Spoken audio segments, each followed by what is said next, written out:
Okay, welcome back to the final read with me for this amazing book. We are covering chapter 11 for this book, and we are officially done with this book. Took us only a week to finish it, 200 pages. This is such a great book, such a great reminder of, the fundamentals in life and how the fundamentals in life will get you everything that you want. If you actually follow through with it, if you recognize the power that you have within and you really take into account that whatever you want in life, you have access to it. You just have to be able to manage it. You have to be able to be in control of your actions, follow through with integrity, follow through with your word, with the commitment that you place upon yourself. He shares a lot of different great exercises, and I'm grateful for like this whole entire year, because I feel like this year has allowed me to become more present within myself and understand the things that I want and the things that I don't want, and be more conscious and more intentional about how I ask for things, or like how I go about things, or instead of being like impulsive or like just taking chances, I want to be more strategic, more intentional about things, and that always pays off. So anyways, let's get into chapter 10. Okay. Love this awesome wind channel that I've created in the office. It's like perfect. Okay, so let's get into it. Chapter 11, action steps to the top. You're at the top when you stand in front of the creator of the universe, and he says to you, well done, good and faithful servant. I'm always amused when people proudly proclaim they are a self-made success, that they did it all on their own. But let's look at whether or not they really are self-made. Let me repeat my information that I've shared with you earlier. I have 26 people on my wall of gratitude. You would not be reading this today had it not been for those people. Am I a self-made man? And of course not. That's ridiculous. And you know what? I've never met a really self-made person. I've met a lot of people who've overcome a tremendous number of obstacles and difficulties, but they have had help every step of the way. And you can absolutely count on it. When we talk about finishing well, our compassion for and interest in and concern for other people is of so much importance. I keep referring back to my own life and how many of my first grade teachers knew the condition of my family and knew the importance of education. So out of compassion in their hearts, she came to our home while I was sick in bed for 4 months, and she taught me 2 days of the week to keep up with my schoolwork. Her compassion made a huge difference in my life, because I would have never finished high school had it not been for her. I would have been drafted out of high school. Finishing high school enabled me to get an education, because I was able to get in the Naval V5 program, which started in college. Compassion is enormously important. Somebody said, he climbs highest who reaches down and lifts another up. That's compassion. That's what's important. Faith is also important, because faith and fear cannot coexist. Faith and fear cannot coexist. As a matter of fact, it says in the Bible 365 times, fear not.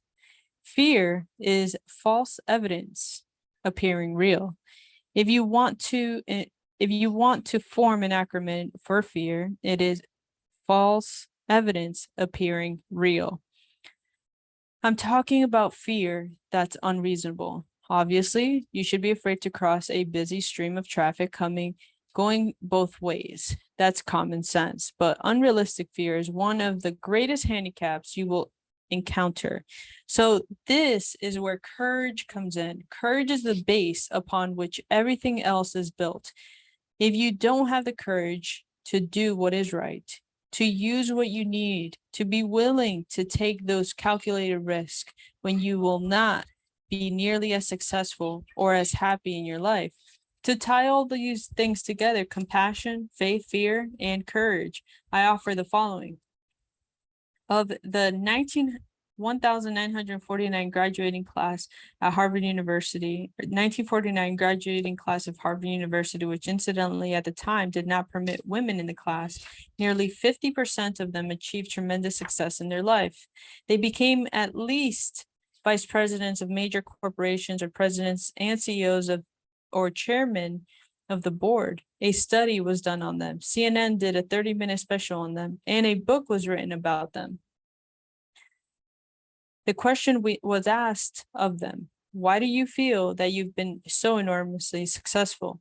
Every man said the same thing. The question was asked, why do you feel that you've been so enormously successful? And every man said the same thing. First of all, everything we did was with integrity. Number two, we had wives who were not only bright, but who were very supportive. They were full teammates with us. We worked together. And finally, we were risk takers, not gamblers. There's a difference. And risk taking involves a certain amount of courage, particularly when you're in an executive position and everybody depends on your decisions to keep things going. Where you stand determines where you sit, whether in a boardroom or a classroom. If you have faith, courage, and compassion for others, then you function as a team member and you will finish well because you have taken a lot of the friends along with you. Put it all together and it spells success. Then you, along with your friends and associates, will enjoy the view from the top. The final step when you arrive at your destination is not to only embrace what you have received by getting there, it is to recognize that you became who you became by reaching the destination that some people say that you might not reach. That final step includes expressing your gratitude and appreciation to all the people who had a hand in your success and in your climb. Not only is it the right thing to do, but it's a sign of class. Gratitude is the healthiest of all human emotions. When we freely express our gratitude, we are really displaying our true thankfulness for what others have done for us. And as I've mentioned, one of my favorite people and a friend of mine since his days in Arkansas is Lou Holtz. Lou gained an international reputation for writing thank you notes to the people from him he received help and encouragement. It's a sign of class, and I encourage you to write those notes and make those phone calls. You never know when those people to whom you're writing might be having a down day. They might be thinking their lives have not really meant very much to anyone, especially in recent days. Your note can be a tremendous motivational and uplifting boost. Remember that you really can't have everything in life you want without helping others get what they want. Everyone wants to be respected and appreciated, and your note or phone call is expressing acceptance and expressing appreciation. Do it. Here are some 12 steps. During the process of finishing well, I think the 12 steps from Alcoholics Anonymous really share with us a great deal of wonderful advice. First of all, until you acknowledge that you have a problem, there is no way to solve it. That's the first step. Acknowledging doesn't always bring a solution, but until you acknowledge that there is a problem, there's going to be no solution. So a lot of different organizations use this particular step that work in a variety of circumstances. However, whoever gets involved admits they had a problem which is the first step to solving it. Number two, they put their dependence on God as they understand him. In other words, they recognize that they have been working with that problem, struggling with it for years, and have been unable to solve it. So they know that they need help. And so God, as they understand him, is a major portion of the picture that focuses on solving the problem. Another enormously important factor is the 12 steps refers to a biblical principle, which says that in the counsel of the multiple, there is wisdom. The counsel of the multiple. In the counsel of the multiple, there is wisdom. Friends and associates who have already overcome the problem give advice and provide companionship, because loneliness is one of the reasons people have a drinking or drug problem.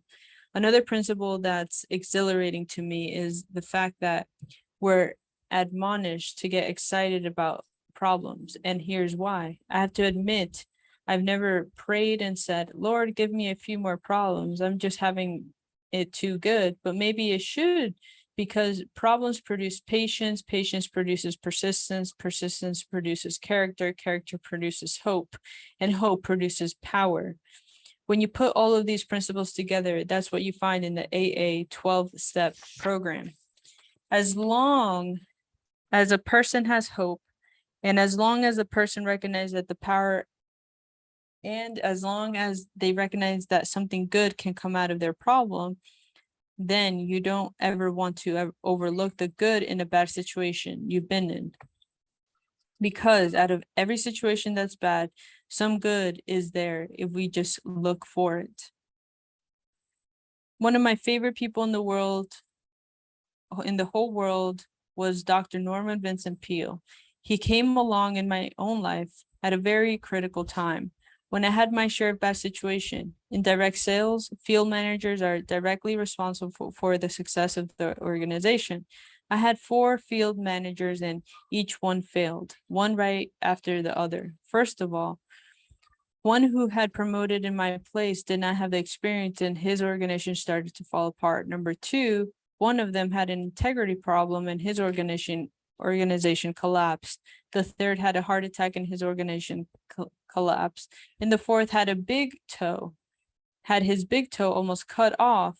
And for 20 days, he lay flat on his back. And for several months, he was on crutches. His organization fell apart. Then I had an organized long-term pity party for myself. Woo is me. I was being blamed for all the difficulties, and all that I could think of was, it's not fair. I'm the good guy. They're the bad guys. I had nothing whatsoever to do with all the problems. And well, as you know, the basic problem with the pity parties is that very few people come to them and no one ever brings presents.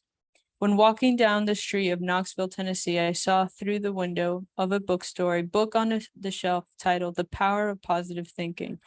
I thought to myself, boy, if I ever needed a positive outlook, I need it right now. So I bought the book and absolutely devoured it.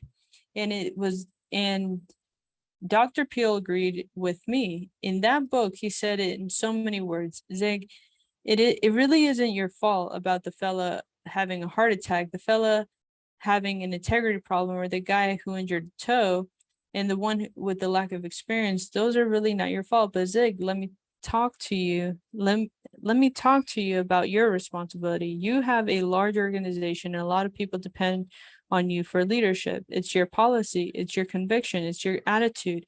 That is going to make the difference in them. Now, Zig, you know perfectly good and well that you can overcome all these things.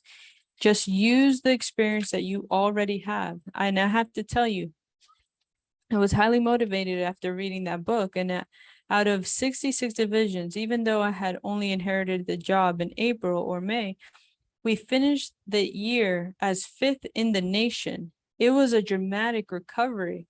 Why is this so important to me? Well, later in life, Dr. Peale became a very close friend of mine.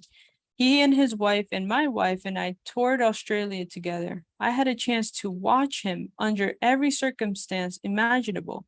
He not only was a brilliant man and very prolific writer, he was also a team builder. He and his wife Ruth worked together as a team. But Dr. Peel was one of the gentlest, most humble men I have ever known. I never saw him display any arrogance and never saw him be rude or unkind to anyone. As an example of attitude, one time I met him in Australia. He came in from Singapore. He had flown all night long. At the point, he was well over 70 years of age. When he saw me, he greeted me with a big, excited handshake, and he said, "Zig, I got to tell you what just happened. I was up all night on the airplane, and I have to tell you what a young man said to me." He said, Dr. Peel proceeded to tell me a very exciting story about how he had been witnessing to a young man all the results that he had achieved. Now, let me simply say, Dr. Peel spoke until after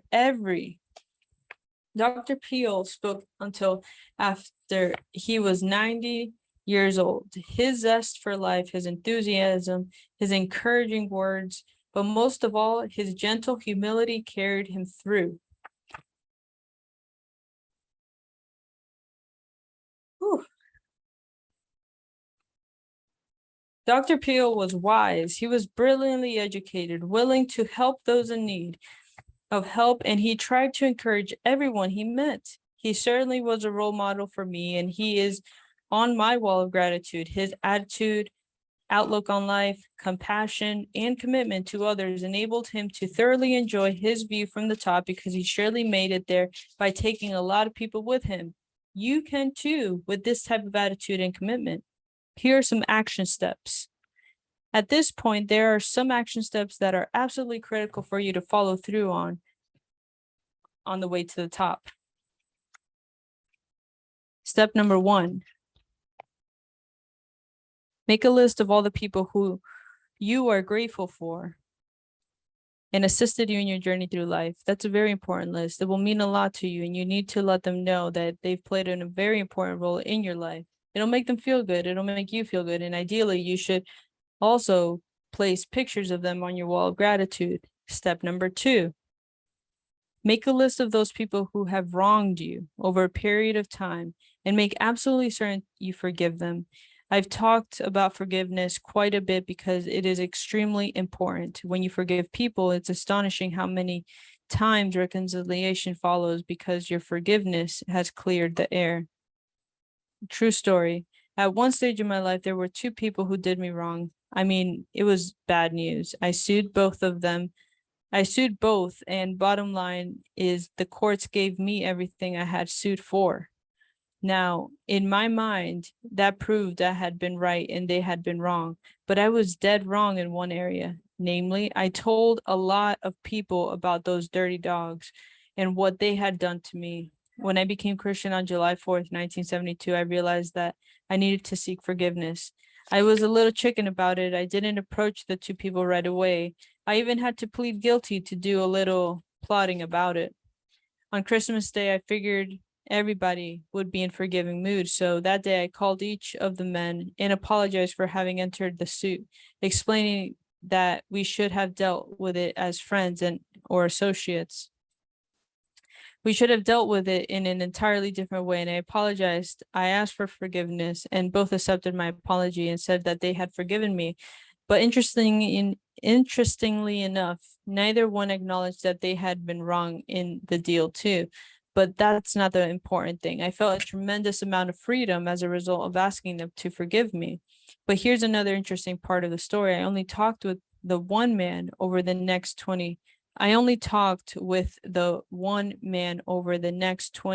years, but the other men I renewed our business acquaintance, and it's been very good, profitable for both of us. Forgiveness is absolutely tremendously important as it removes a burden from your shoulders. If you cannot get in touch with the people on your list for whatever reason, you need to write them a letter. And in that letter, you need to accuse them of all the bad things that they did. You need to list it out. You need to write something like, "This was a low down, dirty trick that you played on me. I can't believe that you did it," etc., etc. Write it all down. It might be 2 pages, 10 pages, 20 pages. Write everything that comes to mind. And then once the letter is completely written out, go out in the backyard with a book of matches and the light of fire, and burn each one of them, one of those pages, one by one. And as you burn each page, say, you were wrong in doing this to me, but I now forgive you. I'm burning all evidence of it. It is going to be out of my mind forever. It's amazing what that will do for you. Do this only if you cannot get in touch personally with that person, or if it is a wrong, or if it is a wrong that you do not want to get back involved with that person. So for example, maybe it's an adulterous relationship that you don't want to get back in touch with, because that person to ask for forgiveness for part, because it may light a flame again.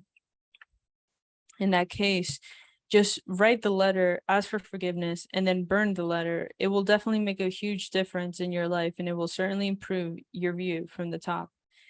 Identifying the top. When I wrote the manuscript for the book Over the Top and sent it to the publisher, they wrote back and said, Zig, before you can tell people how to go over the top, you have to identify the top. So I sat down to identify the top, figuring it would be a piece of cake, but I thought and it pondered quite a while. So I did everything imaginable to try and identify the top. I took long walks, which always produces answers for me, but I could not come up with a viable explanation of what the top really is. And then one day my wife and I went to Shreveport, Louisiana, to visit her sister in a nursing home. Many people in nursing homes are beyond human health. Many have Alzheimer's or other signs of dementia. Many of them have physical problems that are unbelievable. Fortunately, her sister is not nearly in that kind of shape. She does have multiple sclerosis and doesn't need care, though. On this particular occasion, I watched my wife as she grabbed and hugged the people at the nursing home. They greet her so warmly, even though with Alzheimer's, somehow they seem to recognize her. She has a wonderful time hugging people. Well, that particular day was especially difficult for me to watch. I walked out of that room and went outside for a little walk. I started to pray and ask God to give me the same kind of heart, the same compassion for others that my wife had. I must have been gone for 10 or 15 minutes, and when I came back inside, everybody had moved into the great room where they had their meals and entertainment and parties.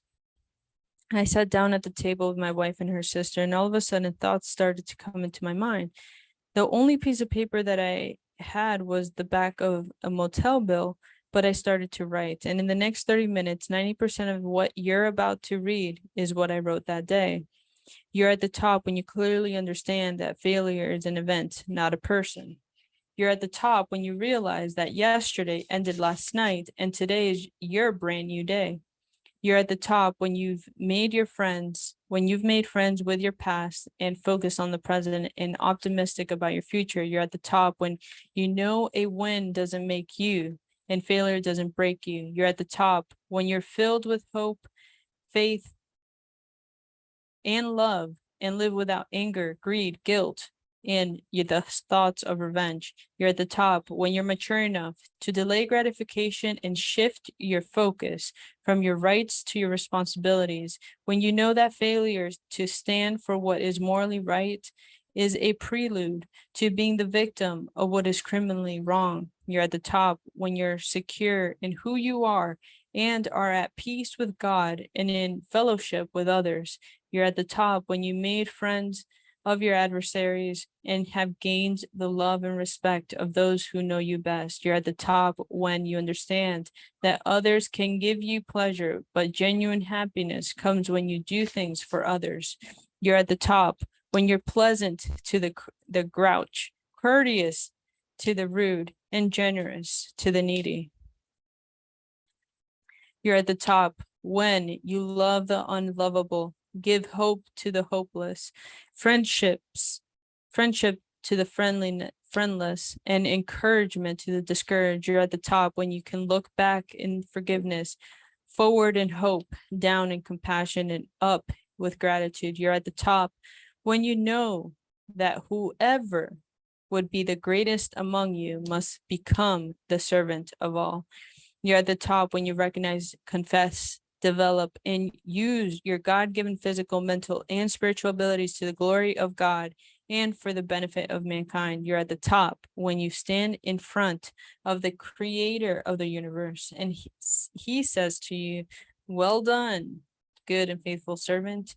There is no question in my mind that when you seriously consider those 15 points, make them part of your life and use them on a daily basis, then you will truly have a magnificent view from the top. Wow.